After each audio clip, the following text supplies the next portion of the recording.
இந்த BB9 பொறுத்த வரைக்கும் எல்லா பெஸ்ட் டாஸ்க்கையும் எவ்வளோ கேவலமாக விளையாட முடியுமோ அவ்வளோ கேவலமாக விளையாடிட்டு இருக்காங்க. காதல் தேசம்னு சொல்கிறதா வேணாம், சபல தேசம்னு சொல்லலாம்.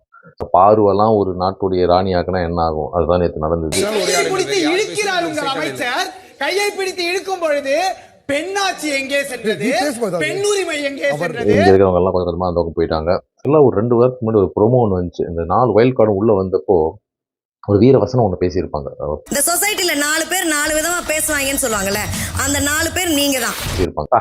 நான் கிரியேட்டிவிட்டி நினைச்சேன், நேற்று தான் தெரிஞ்சது அந்த டைலாக்கு சொந்தக்காரர் வாட்டர்மெலன் ஸ்டார்னு. நேற்று அதை போட்டு உடச்சிட்டாப்ல எல்லாருக்கும் முன்னாடியும். என்ன என் டைலாக் காப்பி அடிச்சு நீ பெரிய ஆளாகிறியே அப்படின்ற மாதிரி.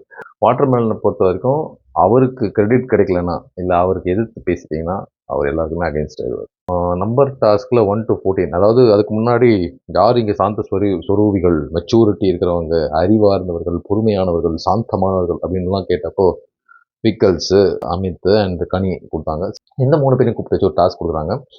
ஸோ பேஸ்ட் ஆன் ஏரகன்ஸ், இந்த சும்மா சில்லாவளி சண்டை இருக்கிறது, அப்போ இதை அநாகரிகமாக பேசுறது, சில்லறத்தனமாக நடந்துக்கிறது, இந்த மாதிரி விஷயங்கள் பேஸ் பண்ணி 1 to 14 நிற்க வைக்கணும் ஆளுங்களை அப்படின்ற மாதிரி. ஆமாம், ஃபர்ஸ்ட்டில் பெஸ்ட்டு. இவங்க ரொம்ப நேரம் டிஸ்கஸ் பண்ணி 14வது இடத்துக்கு சொந்தக்காரர் வாட்டர்மெலன், அதாவது லாஸ்ட் பொசிஷன். ஃபர்ஸ்ட் இடத்துக்கு வந்து சபரியை வச்சாங்க. 13ஆம் நம்பர் வீடு மாதிரி 13 இந்த டேஞ்சர் பேய் நம்பர் இல்லையா, அதை வந்து பார்வை கொடுத்தாங்க. 12 FJ, 11 கானா வினோத், 5 பிரிஜின், 4 சாண்ட்ரா, 3 கிமி, 2 வந்து சுதிக்ஷான், 1 வந்து சபரி. ஸோ அங்கே பயங்கர வாக்குவாதம் என்னன்னா, சபரிக்கு 1 எப்படி கொடுப்பீங்க, அவர் சண்டை போடலையா, அவர் கத்துலையா அப்படின்ற மாதிரி. இந்த பக்கம் இந்த 14, 13, 10 இருக்கிறவங்க எப்படி நீங்கள் வந்து எனக்கு வந்து இவ்வளோ கண்ணெலாம் வீங்கி போய் இவ்வளோ கஷ்டப்பட்டு இவ்வளோ கொடூரமான நிலைமை இருக்கு, மறுபடியும் என்னையே சொல்கிறீங்களே அப்படின்னு. ஆக்சுவலி மறுபடியும் உங்கள் டாஸ்க்கை படிச்சு காமிக்கிறேன். பேஸ்ட் ஆன் யார் அதிகமாக ஆர்கியூமெண்ட் பண்ணியிருக்காங்க, சில்லாவளி சண்டை எடுத்துருக்காங்க. இப்போ பார்வெலாம் பேசுறதுக்கு அருகதே இல்லை, அவங்க 14 கொடுத்துருக்கலாம். ஆக்சுவலாக வீட்டில் ஒரு வேலை செஞ்சதில்லை, ஒவ்வொரு வேலையிலையும் ஏதாவது ஒரு பிரச்சனை பண்ணுவாங்க.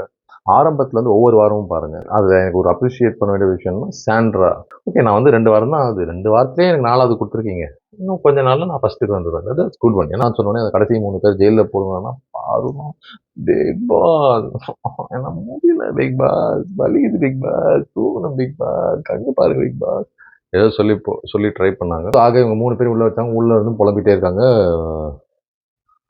ஸ்டார் வந்து அங்கே கேமரா கிட்ட அழுகுறாரு. மற்றவங்களை பற்றி பொருளை பேசுனாங்கன்ற மாதிரி. இந்த பக்கம் கனி உட்காந்து அழுகுறாங்க. பயங்கர அப்செட். சபரிலாம் என்னடா என்னை வச்சு இப்படி ஆயிடுச்சே, நம்ம ஒரு இமேஜ் கிரியேட் பண்ணணும், இப்படி ஆயிடுச்சுன்ற மாதிரி. பிக் பாஸ் 4 பேர் தூக்கிட்டு வேறு ஏதாவது புது வைல்ட் கார்டை போட்டு ஆட்டத்தை பூச ஆரம்பி. ஓகே.